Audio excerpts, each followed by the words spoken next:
আসসালামু আলাইকুম। কিছুদিন আগে যে আমরা গ্রামের বাড়ি থেকে নারকেল পেড়ে আনছিলাম, সেই নারকেল দিয়ে আজকে পিঠে তৈরি হবে। যেহেতু রমজান মাস চলে এসেছে এবং শীতও প্রায় শেষের দিকে চলে এসেছে, কিছুদিন পরে হয়তো গরম পড়বে। এজন্য শীতের আমেজ থাকতে থাকতে আমরা নারকেলের পিঠা তৈরি করব বলে সিদ্ধান্ত নেই। সেই অনুযায়ী নারকেলগুলো আমি কাটতে থাকি। এরপরে নারকেলগুলো আমি ফাটিয়ে পানি বের করে নিতে থাকি। পানি বের করা শেষে পানিগুলো আমি খেলাম, খুব মিষ্টি। 3টে নারকেল এখানে নিয়েছি। 2টা বড় নারকেল এবং একটি ছোট নারকেল এবং একটি নষ্ট বাইর হয়ে গেছে, যার জন্য ওটি বাদ দিয়ে দেওয়া হয়েছে। এরপরে আম্মু নারকেলগুলো ফাইন করে কুড়ে ফেলতে লাগে। আম্মু নারকেলগুলো ছোট ছোট কুচি আকারে কুটতে থাকে। এগুলো সেই কুড়ে ফেলা নারকেলের কুচি। এই হলো সেই চালের আটা, যেটা দিয়ে নারকেলের বাইরের আবরণ তৈরি করা হবে, পিঠার আবরণ তৈরি করা হবে। আপনাদের কাদের বাসায় শীতকালে আসলে এমন আয়োজন করা হয় আপনারা জানাবেন।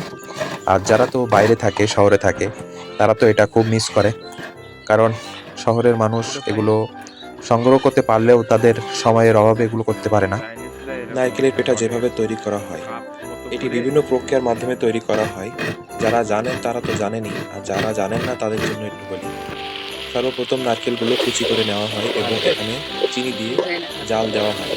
10-15 মিনিট জাল দেওয়ার ফলে এর ভেতরের পানিগুলো বাষ্প আকারে উড়ে যায় এবং এটি একটি স্মোকি ফ্লেভার তৈরি করে, যা খেতে অনেক সুন্দর লাগে।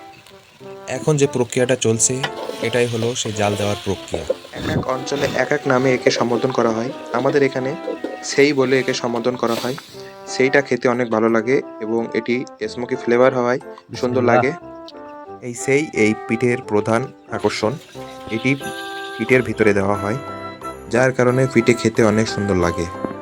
আমরা যে প্রক্রিয়ায় গাছ থেকে নারিকেলগুলো পেড়েছি, তা দিয়ে যদি আমরা পিঠে করে না খাই, তাহলে কি আর এর প্রতিদান দেওয়া হলো? এজন্য পিঠে করার এই আয়োজন। তাই নারকেল পোড়ার ভিডিওটি দেখার অনুরোধ রইল। এটি 2ভাবে তৈরি করা যায়। এক হলো হাতের মাধ্যমে এবং 2 হলো ছাঁচের মাধ্যমে।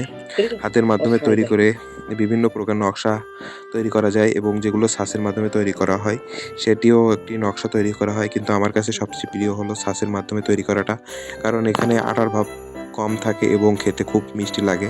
কিন্তু যেটা হাতে তৈরি করা হয়, এটি ভাজি না করে খেলে তেমন একটা ভালো লাগে না। এটা পরবর্তীতে অনেকগুলো তৈরি করার পরে এগুলো ভেজে নেওয়া হবে। দেখছিলাম এটি এখনো কাঁচা, কিন্তু কাঁচা খেতে ভালো লাগে। ভাজলে আরো ভালো লাগে। যখন এগুলো তেলে দিয়ে ভাজা হবে, তখন খেতে এটি আরো সুস্বাদু লাগবে। এজন্য আম্মুকে বললাম কিছুটা হাতের মাধ্যমে তৈরি করার পাশাপাশি কিছুটা ছাঁচের মাধ্যমে তৈরি করার কথা, যাতে সবগুলোই থাকে। এবং ছাঁচের মাধ্যমে তৈরি করাটা আমার বেশি পছন্দ, এজন্য আমি বললাম। ছাঁচের মাধ্যমে তৈরি করতে গেলে একটু ঝামেলা বেশি হয়, কারণ এখানে আটাটা আগে প্রথমে বেলে নিতে হয়, তারপরে ছাঁচের মাধ্যমে দিতে হয়। আর ছাঁচের ছাড়া যেটা হাতে তৈরি করা হয়, সেটা বেলে নেওয়ার প্রয়োজন পড়ে না, কারণ হাত দিয়ে এটি গোল করা যায় এবং তার ভিতরেই নারকেলের মশলাগুলো দিয়ে দেওয়া হয়। এটা ভেজে নেওয়ার পরের দৃশ্য। এটি ভেজে নেওয়ার সাথে সাথে দেখতেও যেমন ভালো লাগে, খেতেও তেমন ভালো লাগে। এখানে 2 ধরনের পিঠে আছে, একটি হাতে তৈরি করা এবং একটি ছাঁচে তৈরি করা। আমার ছাঁচে তৈরি করাটাই সবচেয়ে বেশি পছন্দ, এজন্য আমি খেতে থাকলাম। আপনাদের যাদের এমন পিঠে পছন্দ তারা জানাবেন এবং আমাদের সাথে থাকার অনুরোধ রইল, এবং দেখা হবে অন্য কোনো ভিডিওতে। আজকে এ পর্যন্তই। আসসালামু আলাইকুম ওয়া রাহমাতুল্লাহি ওয়া বারাকাতুহু।